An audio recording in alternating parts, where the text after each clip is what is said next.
Good evening, everyone. Welcome to the second 2025 Budget Update Public Engagement Session. My name is Eric Labadie, Manager of Corporate Communications, and I will be moderating tonight's public engagement session. This online session is being hosted on both Facebook and YouTube. Joining us tonight, we have our Budget Chair, Councillor Brock McGregor, Michael Dubin, Chief Administrative Officer, Gord Quinton, Chief Financial Officer and General Manager of Finance, Budget, Information Technology and Transformation, and Steve Brown, Director of Budget and Transformation Services.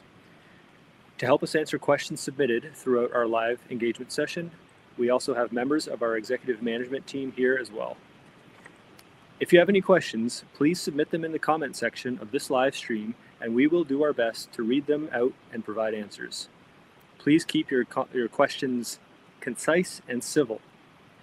For those wishing to learn more about the proposed budget, you can watch the opening night presentation on Your TV Chatham-Kent's YouTube page and/or visit chatham-kent.ca/ourbudget.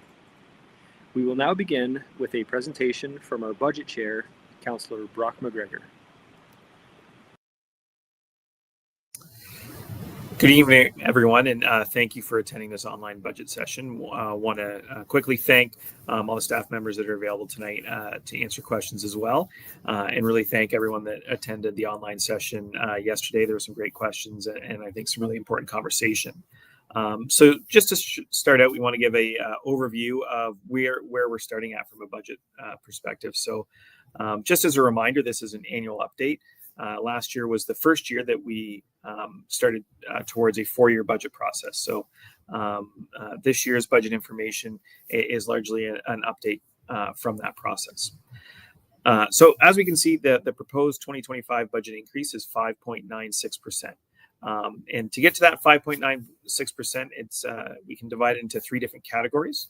So the cost to maintain our existing services, so that means delivering the same services that we did last year, based on inflation and some increased expenses. To maintain those services is a budget impact of 1.84%, which I think it's important to note that that's under the rate of inflation. So we're able to deliver the same services we did a year ago for an increased cost that then is less than inflation. 2.06% of that increase comes from our capital or our asset management plan. So that is an amount of money that we're investing into infrastructure in the community.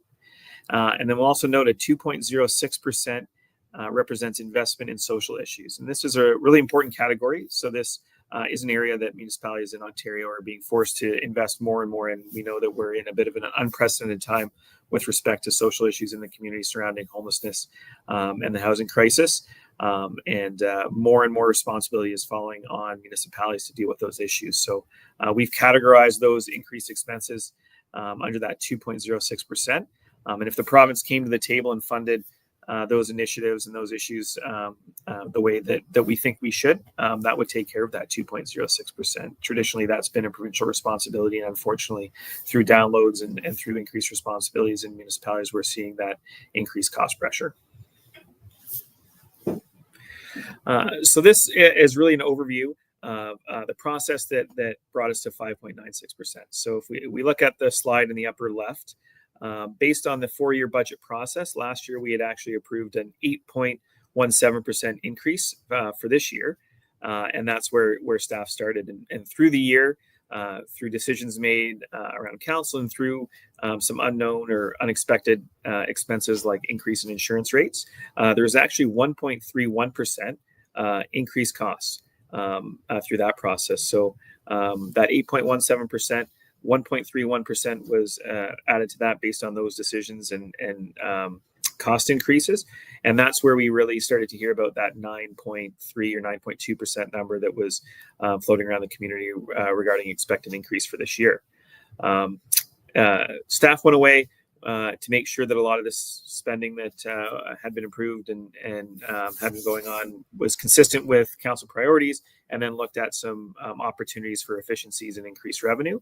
And through that process, through what was quite a bit of hard work, they were able to find operational savings in that $7 million range, along with revenues that bring that expected increase down by 3.52%, and that's where we get to our 5.96%.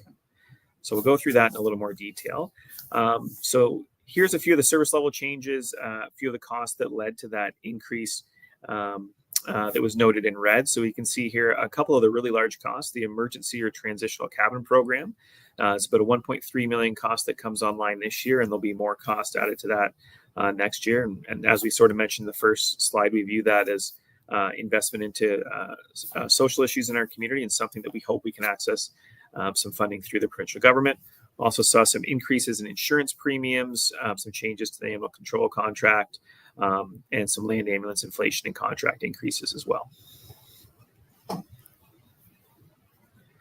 With respect to that ability to find some efficiencies and some revenues, of particular note, the Ontario Municipal Partnership funding increase. We had expected actually a decrease in that fund from the province, and it increased, which resulted in being able to bring those expenses down by about $2 million. Just to note, that fund has changed over the years. So this year we're finally back to about where we were in 2018 with respect to funding through that fund. There was a number of other areas where efficiency were found, some savings through a Microsoft licensing agreement, savings from snow removal and de-icing contracts, some savings on janitorial services, and some increases to the community building fund. So all of those put together added to that decrease that allowed us to get down to the proposed 5.96%. And there's some additional one-time business cases. Again, the emergency transitional cabin program, some costs removed forward to the coming years. And there's been some delays in the organics diversion program that we discussed at council. So there's some savings this year by moving that forward as well. So altogether, through that process of budget approval last year of the 8.17%, some increased costs related to increased insurance expense and some other unexpected costs led to an increase of another 1.3%. And through some increased revenue, operational efficiencies, we were able to decrease that by 3.52% down to the 5.96% that will be presented as part of our budget deliberations, and really represents a starting point that we'll work through in the coming budget meetings to eventually finalize this year's budget update. This is a comparator we like to look at annually. So it comes from what's called the BMA study. So that's a third-party study that looks at municipalities across Ontario and provides a number of comparators. So this comparator shows the tax burden on a average detached bungalow home in Ontario. So essentially they take the same type of bungalow home that you might see on Tweedsmuir or Dufferin Ave or Erie Street, and looks at that same house in different communities, and looks at what their average tax burden would be on that house. So in Chatham-Kent, we're way down here on the left, which is good news. The average tax burden on a home like that in Chatham-Kent is about $3,500. If we go through all these other communities that are communities of over 100,000 people, we can see there's quite a range. Quite a grouping around that $4,000 to $5,000 range, and then some really on the high side. If we look at Markham and Pickering, up around $6,500 to $7,000 for that same home, just in different communities. So there's lots of different reports in this study that allow us to glean some information about affordability and taxation relative to other communities, and we like to make sure that we share those so we can understand where we stand with respect to other communities in Ontario. A few other items to note. Chatham-Kent is one of 29 municipalities in Ontario with strong mayor powers. Last year, the average budget increase for those communities was 5.53%. And Chatham actually met right in the middle on that average, and our budget increase was 5.53%. So really exactly in line with that average.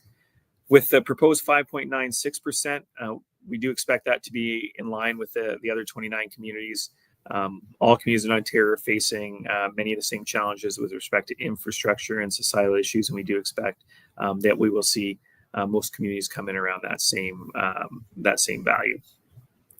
As some more comparators become available, we will discuss those on our next budget deliberation night on November 26th.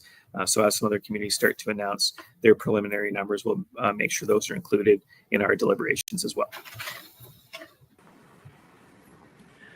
All right, thank you very much, Councilor McGregor. We're going to get into the questions now. We have one that was submitted beforehand by Larry, so I'm going to read that out, and I believe this one will be for you, Gord.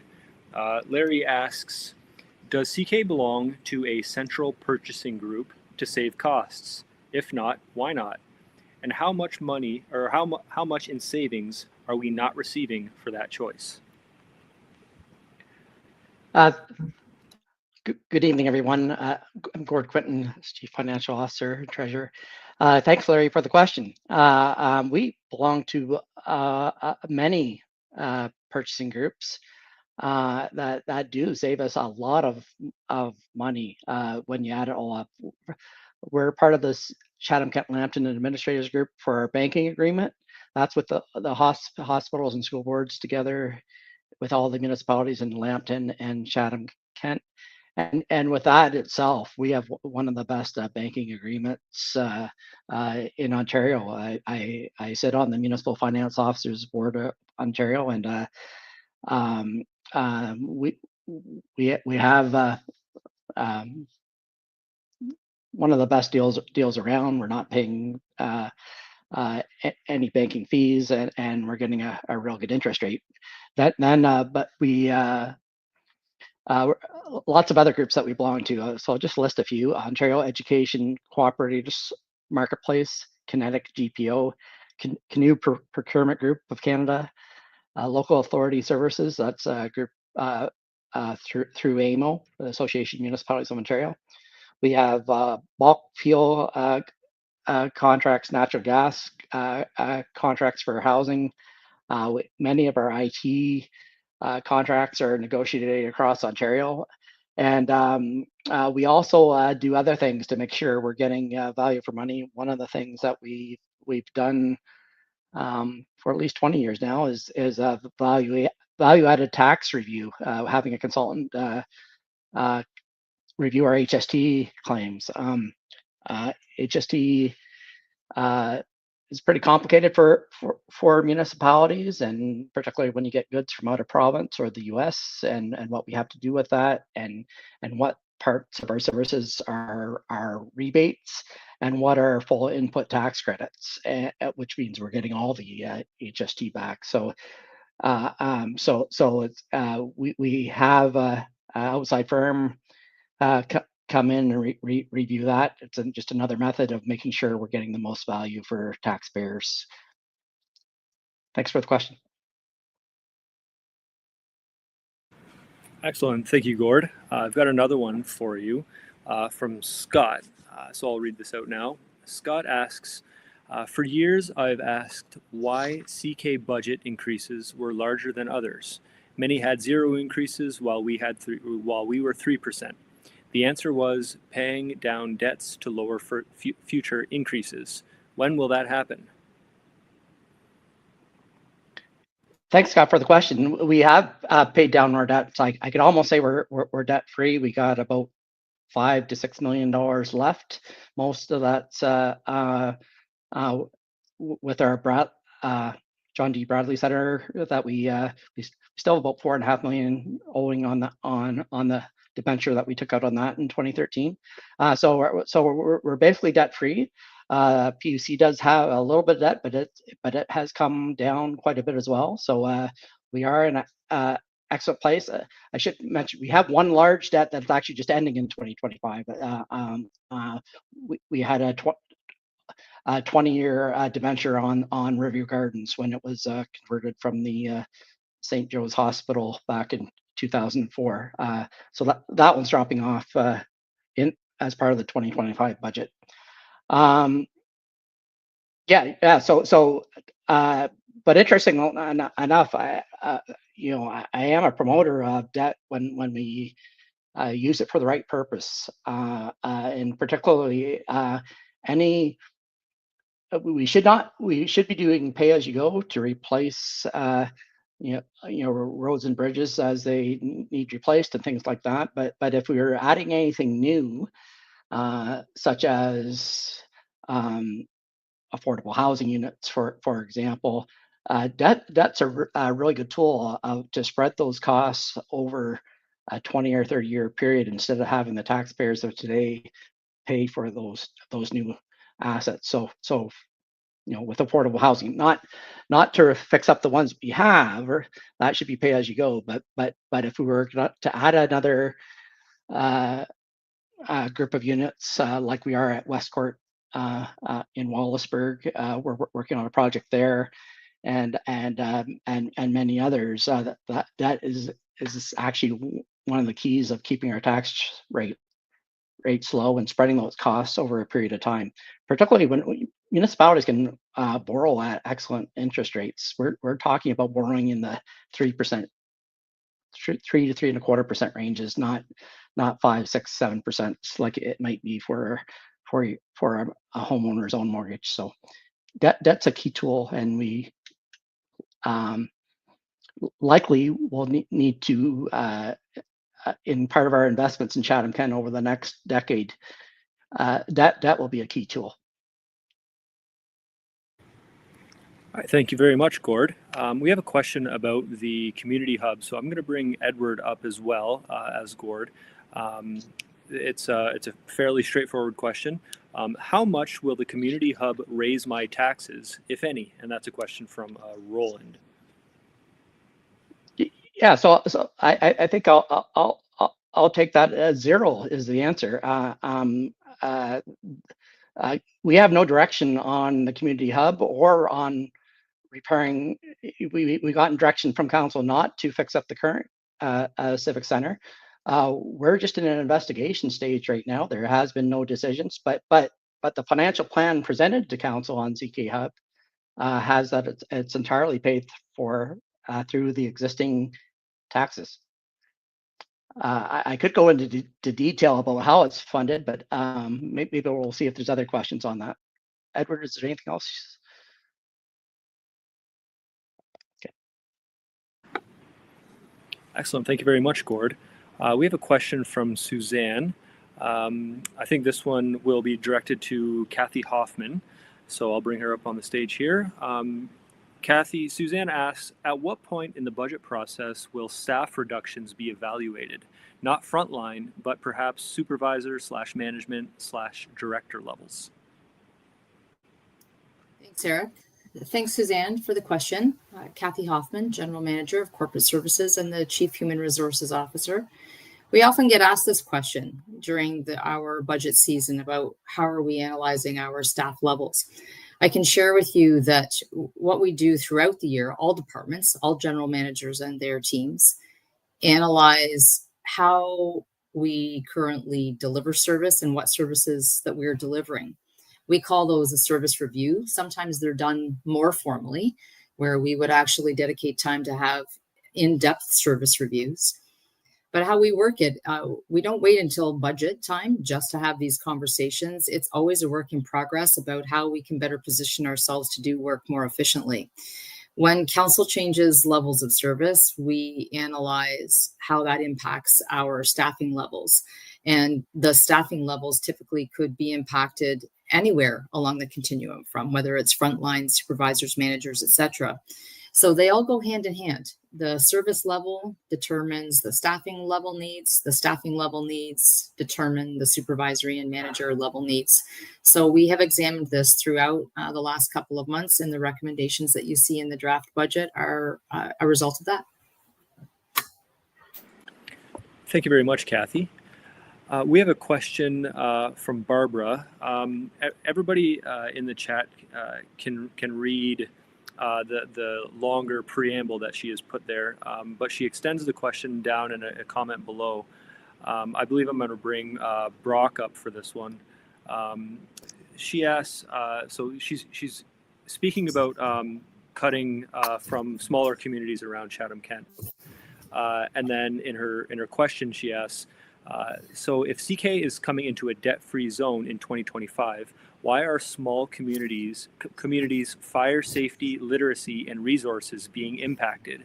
Is this to save money to put into community hub or housing projects?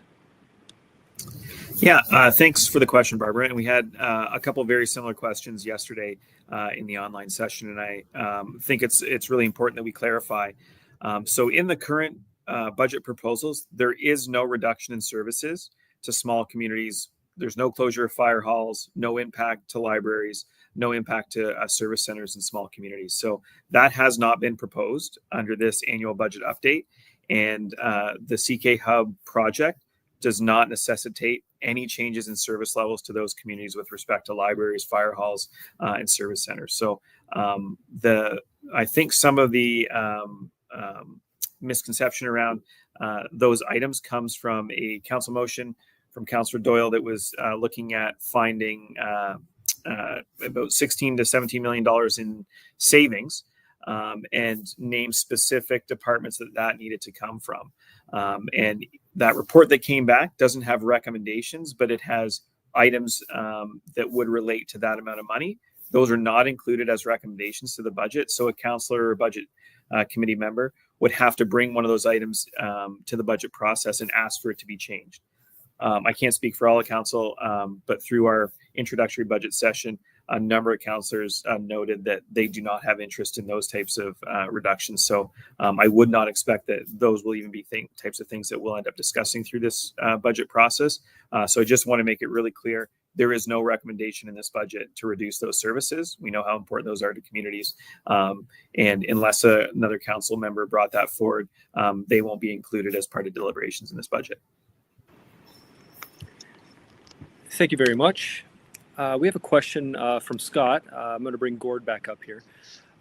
Scott, I think in response to his previous question, he's asking, why do I pay lower mill rate on St. Clair Township properties I own and get a far better service and roads than in CK?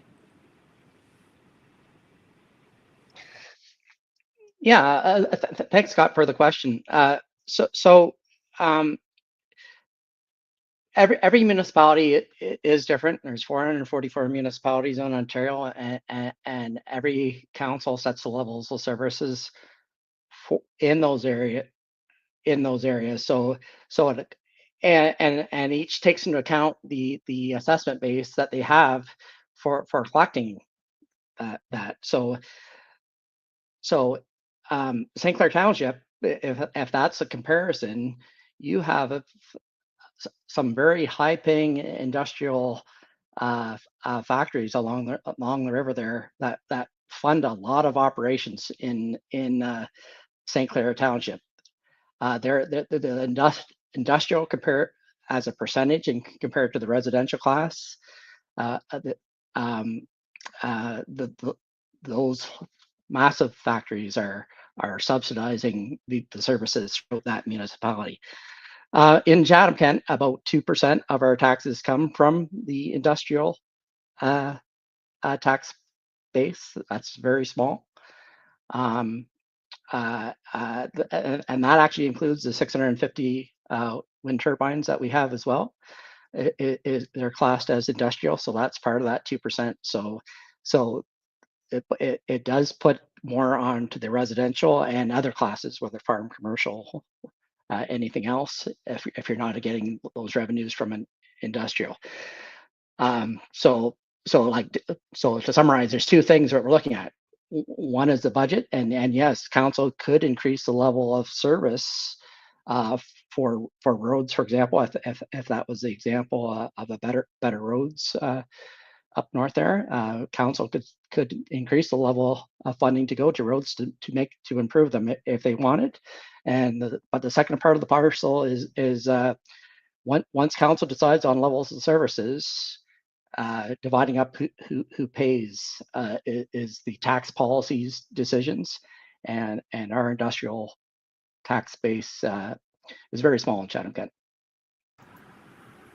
Excellent. Thank you, Gord. While we wait for any more questions to come in, would you be able to tell the audience and future watchers where we could find the budget on our website? Yes, thanks for the question. We have a very open and transparent budget process, and there's several tools that you can take a look at on our website. So I just want, if you opened up our website, went over to the tab of local government, and then down to the budget and finance area, you'll first see there's several videos that explain reassessment, for example, or how is a budget made, and some really good educational videos.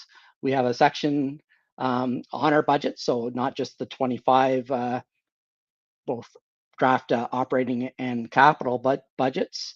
Those themselves are probably 1,500 pages of excellent material. The capital really goes into detail about all the projects we're looking to do in the coming years. But also you look at past budgets, particularly the 2024 to 2027 multi-year budget that council approved last year, that gave us our starting point for this year's update. And one key part is not just looking at the details of the budgets, which are changes, but using the budget overview tool. We'll bring you to a page. It's called Open Book is the program, and it's a very interactive reporting tool. Lets you drill down to anything that you want to see the details of any of our divisions. So I often read comments in editorials online or in newspapers about secrecy of our budget. It's all open and transparent. You can drill down to whatever you want to see. If you want to see how it operations is, the breakdowns between whether it's the labor or purchases, any advertising, any type of expense that you have, you can drill down and see the details. You could take hours and hours in going through the details of our budget. So it's just great. It's a great tool for people to be aware of. That's Open Book is a new tool, part of our. We've changed over our budget systems in 2023, and in 2024 started this Open Book tool. We demonstrated it to council probably about 6 months ago now, and it was well received there as well. Thanks. Thank you very much, Gord. I'm going to bring Edward Soldo up on the stage here. We've got another question from Scott. He's asking, why are side roads around Chatham proper in much better shape than those in the fringes of the municipality?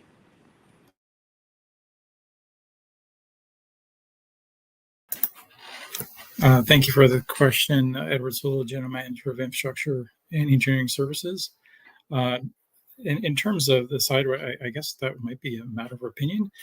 We do, as on a biannual basis, undertake a review of all the roads within the municipality, and we put together a program, both from a life cycle perspective and a capital perspective, that does upgrade the roads from a very technical approach to ensure that we're dealing with them and ensuring that we're meeting all the minimum maintenance standards that are required underneath the province. So it is we do have an infrastructure gap when it comes to roadways. So we are utilizing the funds in the most efficient manner that we have. But we do spend quite a bit of money in terms of ensuring that our roads are up to par as best we can, and realistically doing that in all the areas at the same time. Thank you very much, Edward. I'll just remind the audience that if you can, try and keep the questions related to budget. We have a question from Councillor Allison Story. Hi, Allison. She's asking if we can let people know when deputations can be given. So I can give a little bit of information there. If you would like to submit a written deputation prior to the budget deliberation meetings, you can send them to the Budget and Performance Services at ckfps@chatham-kent.ca by noon on November 26th. All deputations for this year's budget are being held on November 26th. We'll move over to the next question. We have another one from Suzanne. I think Gord will answer this one. Why are departmental budgets in the budget book not more detailed?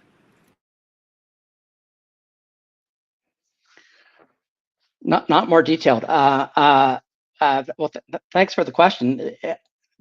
The budget book update that you're seeing, the 2025 update, is more about what has changed from the multi-year that was approved. So you might want to go also look back at the 2024 to 2027 multi-year budget for that had more details of the entire plan.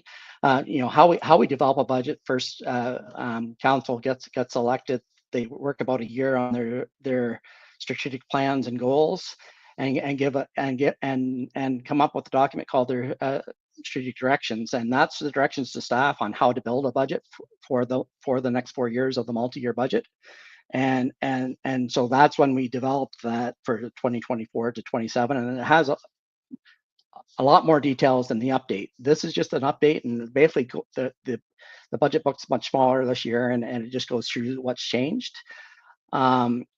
But back to that tool that I just mentioned, the open book tool. That's exactly where you could go find a detail to drill down into the detail of any division's budgets. If you want to look into the library, for example, if you want to drill down into the details of how much they spend on books or staffing or any part of that, you can drill down to that and see the details with that open book tool. So that's all online and is very user friendly and interactive. So that's where I would suggest that people take a look. Thank you very much, Gord. One more for you. It's from Suzanne. Is there an anticipated increase to the budget from items that have been deferred to budget?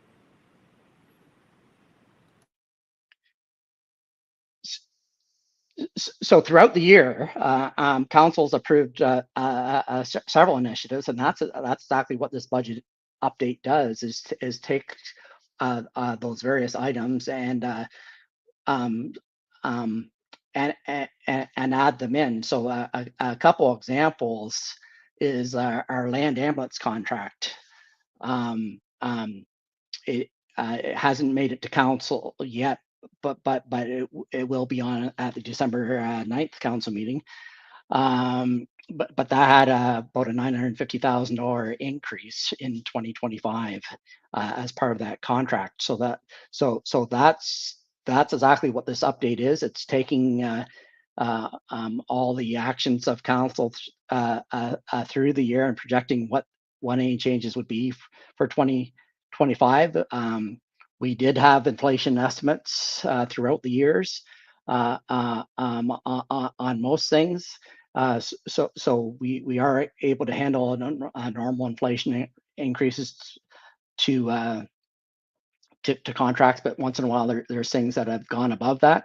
Our animal control contract was another example this year where we had a projected inflation rate in the budget, but it came in higher. And so throughout the year, those reports have been deferred to the budget for funding, and that's exactly what this update provides. Thank you very much, Gord. We'll bring Kathy Hoffman up on the stage here. We have a question from Tara. She says, I saw a comparison chart online the other day for CAO/city manager, and it seemed odd that CK pays the city manager more than London, Milton, and other larger communities. Have reviews been done on salaries? Thank you, Eric. And thank you, Tara.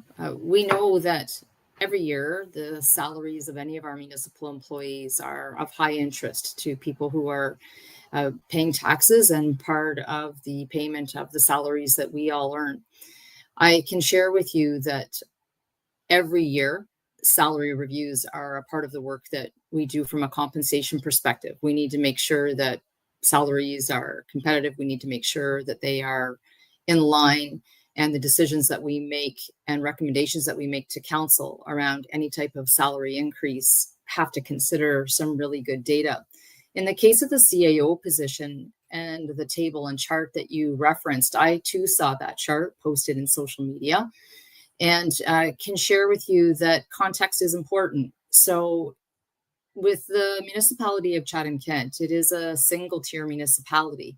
So that means that we are responsible for absolutely everything: long-term care, social services, paramedic services, water, wastewater, the list goes on.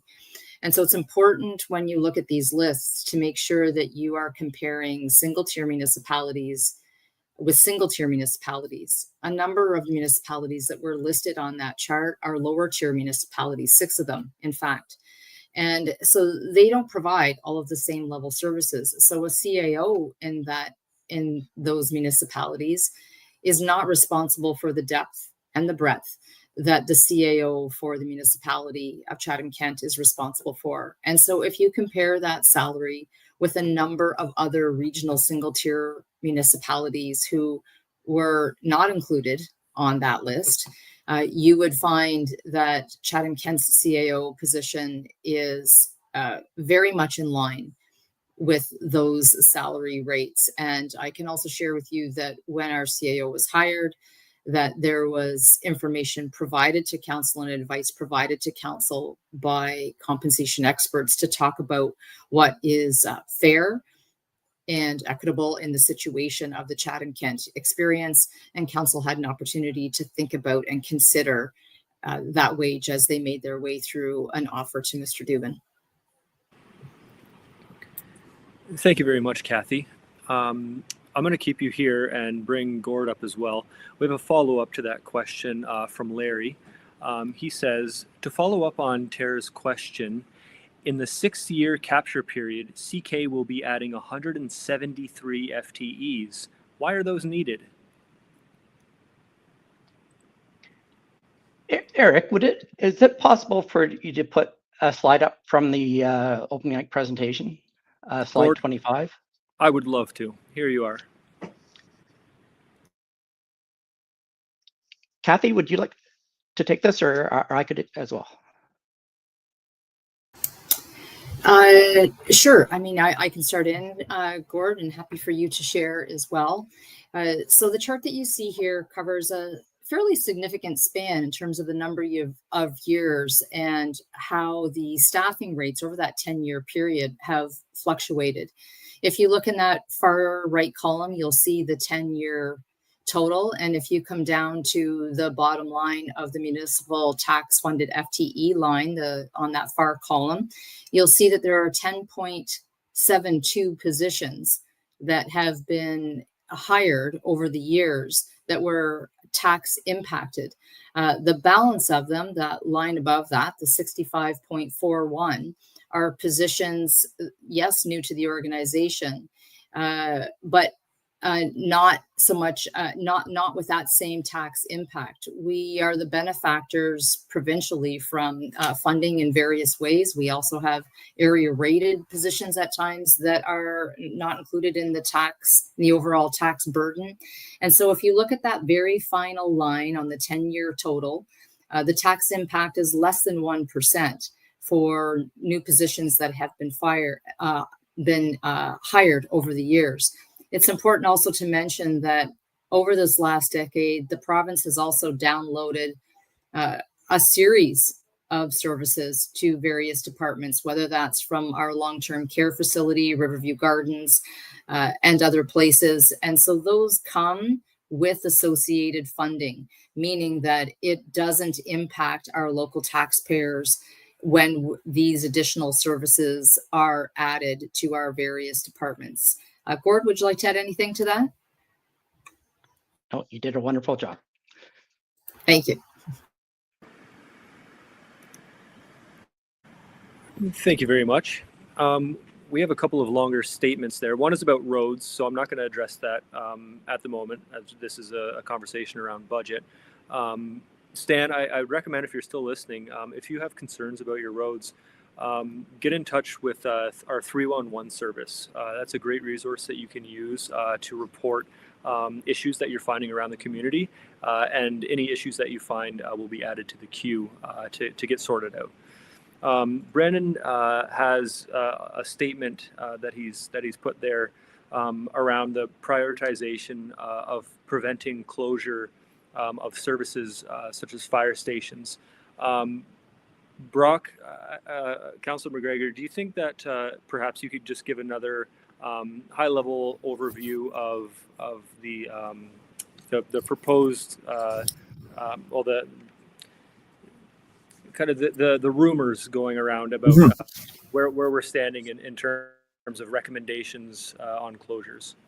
Sure. And, happy to answer the question again. I know we went over it a number of times in yesterday's session as well. And I think it's a topic that, has continued to come up in the community, and certainly understand how important those services are to a lot of our rural and outlying communities, and can appreciate that when you hear mentions of service changes, it's certainly going to attract quite a bit of attention. So again, just to be really clear, in the proposed annual budget update, there is no closure, no alteration or changes or decreases in services, whether it be arenas or libraries or fire halls or service centers in any areas in Chatham-Kent. So we are prioritizing preventing closure of those assets. So there is no recommendation for any of those to change service levels or to close. I think where some of that conversation started was through, as we mentioned, the motion that was passed by council, brought by Councillor Doyle, that was looking for $16 to $17 million in annual savings, and determining which departments that had to come from. And on that list that came back through that report were mentions of closures or service changes, but those are not recommendations. So those are not included in the budget.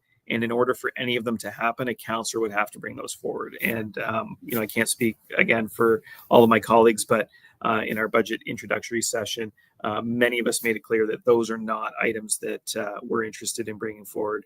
And that I think it's been pretty clear in the community that those aren't changes that anyone wants to see.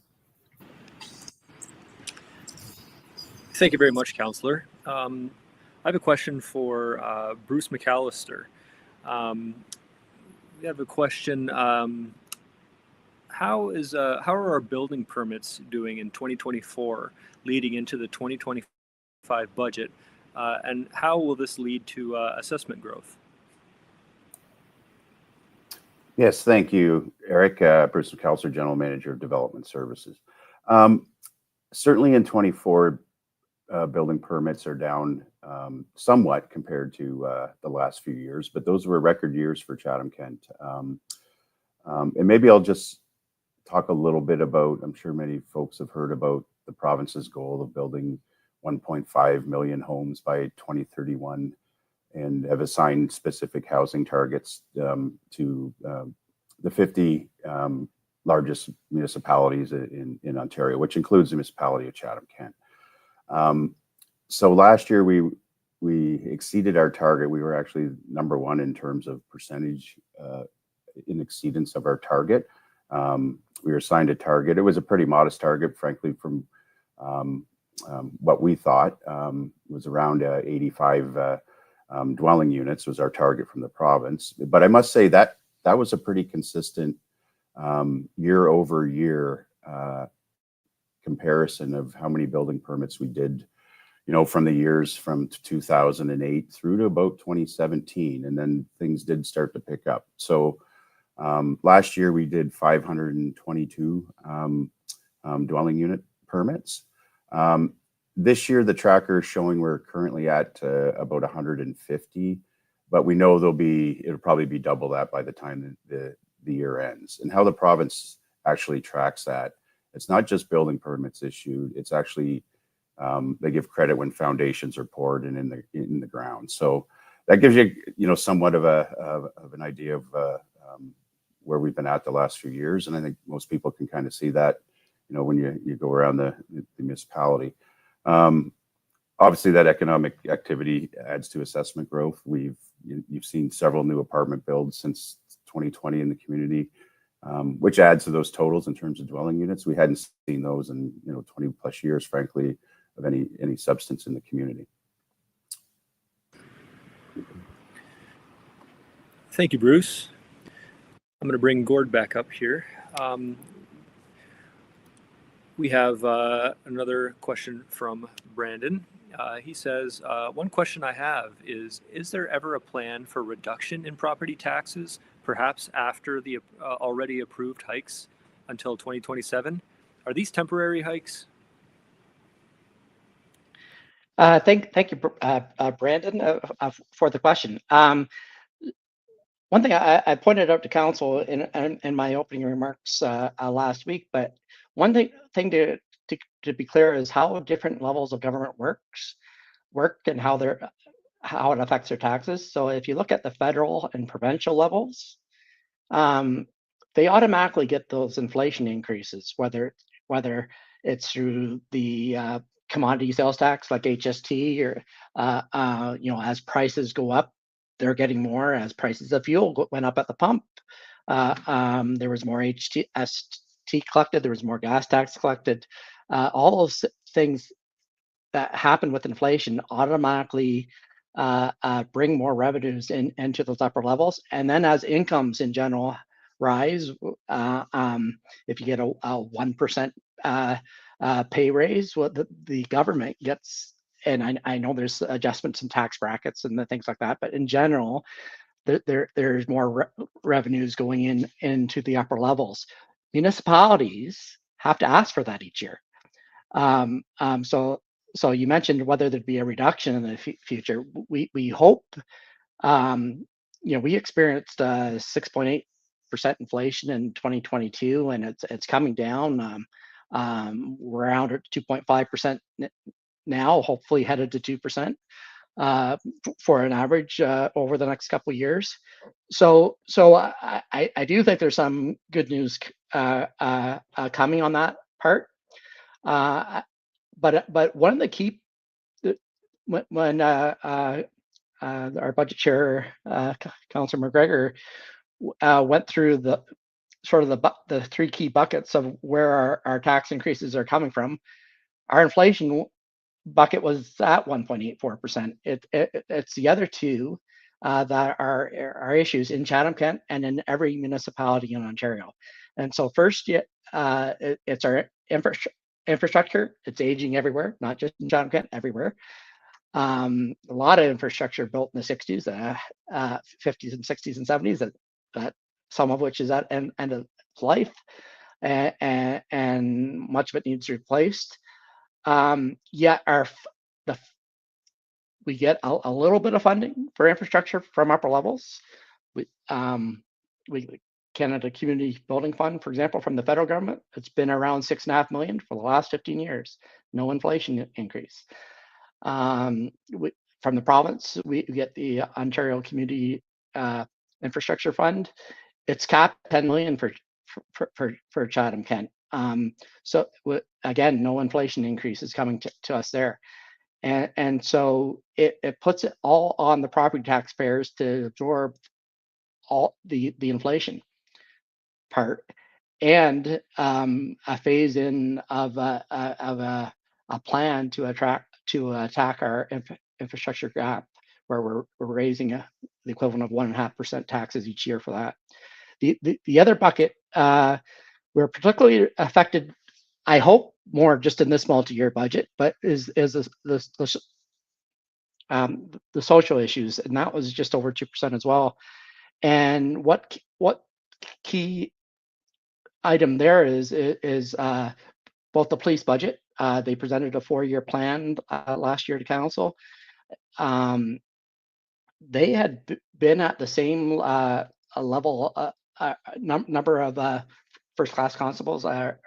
Their active force had been the same since amalgamation, but with the numbers of calls that they've been facing doubling and tripling over the last decade, they're hiring several more staff phased in over 4 years. On the chart that Kathy went through on staffing levels detailed that how many was being added in each year, and also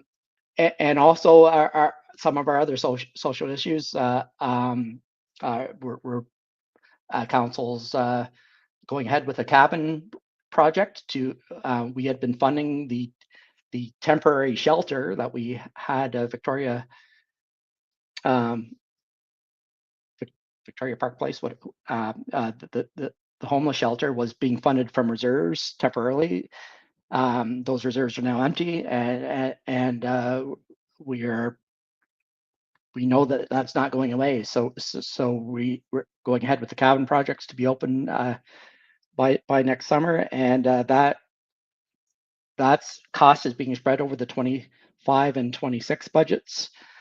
And so the real question is there more to come in for the 20 to 31 timeline on those social issues, or is that it, and we can drop down to a couple percent for inflation and a couple percent for those for replacing our assets, and get to 4% budgets again. This is happening across Ontario. That's why you see everybody is at 5, 6, 7, 8, 9, some 12, 15, but the majority in that 6, 7, 8% range is because we're all facing these same issues. Infrastructure, not just the inflation. We all have that, and like I say, we have to ask for that. But it's also our infrastructure and the social issues. It's the same everywhere. Everybody's complaining about the cost of police services and the cost of affordable housing and things. That an argument can be made that upper levels of government should be funding them at a much higher percentage, and we're good at running things in Chatham-Kent, the operations, but the funding, there really should be more coming from upper levels. Thank you very much, Gord. I'll keep you here, and I'll also bring Jody up onto the stage here. Jody, we've got a question from Roland. He's asking, how much of my taxes are going to the homeless problems I see every time I come to Chatham? Thanks, Eric, for your question, and thank you, Roland, as well for the question. I don't have that exact figure off the top of my head. I would encourage you to go to the website that Gord had referenced you. There is quite a bit of detail around homelessness and the budget itself. I think both Councillor McGregor and Gord as well provided a little bit of information around some of the challenges that we're currently facing with respect to the housing affordability and the homelessness problems. We are very actively engaged with other levels of government as well, working hard to see what contributions they are, and we expect they should be paying for some of these services, because right now there is more of it that is falling to the municipal tax base than what we believe should be. And so we are lobbying, advocating very hard for that, and working with the other levels of government. So I think probably Gord addressed that as well. But thank you for your question, Roland. Thank you very much, Jody. We have a question now that I'll bring Bruce up for. We have a question from Scott. Scott is asking, does not new builds add to the tax base, and should that not mitigate increases? If so, how much more is CK making in taxes on top of any increase last year? Thanks, Eric. I'll start, Gord, but I think this is more of a you question. But certainly, new builds do increase assessment. But Gord can give you more specifics in terms of what our increase in assessment was for this year. Yeah, thanks. I don't have the exact number in front of me, but it was in our multi-year budget. We had estimated that the new assessment coming in each year that does offset taxes. It's around 1% of taxes is being offset by that new money coming in. But keep in mind, as you add a new subdivision, you're also adding the services of servicing that subdivision. So whether that's snow plowing or road maintenance, yes, it's brand new right now. Hopefully there's no capital maintenance items for decades, but it's part of your fleet of roads that you've now, it keeps on growing and growing and growing, and it's the people that live there too, that are accessing any type of services, whether it's in Jody's area, any of the social services, or it could be our of course our emergency services. More residents mean more calls for service, and then in our expanded use of our facilities. That's one of the with our Chatham Library, where they're looking to add 10,000 more square feet to the library to have more space for programming and also the expanded museum there, just because of use. So yes, it does help offset taxes, but there's also a cost of growth as well, and we have to balance that off as well. So it's not all new revenue, because just when you get to Edwards area, the amount of salt you're putting on a road, for example, if you add 10 kilometers more roads in a year, they need that much more salt to put it down in the winter. So. Thank you very much, Gord. We're coming to the end of our time here. I don't see any more questions in the chat, so I think it might be an apt time to wrap it up. So I'm going to bring our budget chair back on screen with us, Councillor Brock McGregor. So just a couple things to consider as we wrap up. Budget deliberations will begin on November 26th from 6 p.m. to 10 p.m. in council chambers located at the Chatham-Kent Civic Center here at 315 King Street West. If you would like to submit a written deputation prior to the budget deliberation meetings, you can send them to the Budget and Performance Services at ckfps@chatham-kent.ca by noon on November 26th. All deputations for this year's budget are being held on the November 26th meeting. We've put that in the chat, so if you're interested, you can take a look through and find that. All of our budget information and more is available at chatham-kent.ca/ourbudget. I would like to thank everybody who has joined us, and then thanks to our executive management team as well for providing some of those great answers. And thanks for the great questions from the community.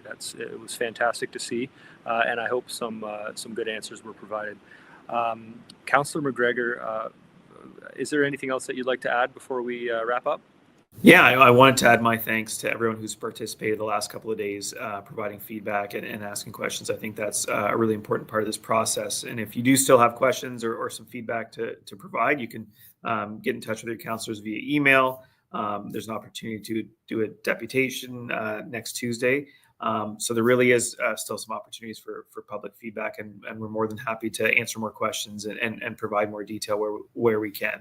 And again, want to thank staff members that were available tonight and everyone that's worked so hard to put this process together and bring us this far in budget. And certainly looking forward to budget deliberations and having council have an opportunity to take the process over and really lead this forward. So again, thank you, everyone.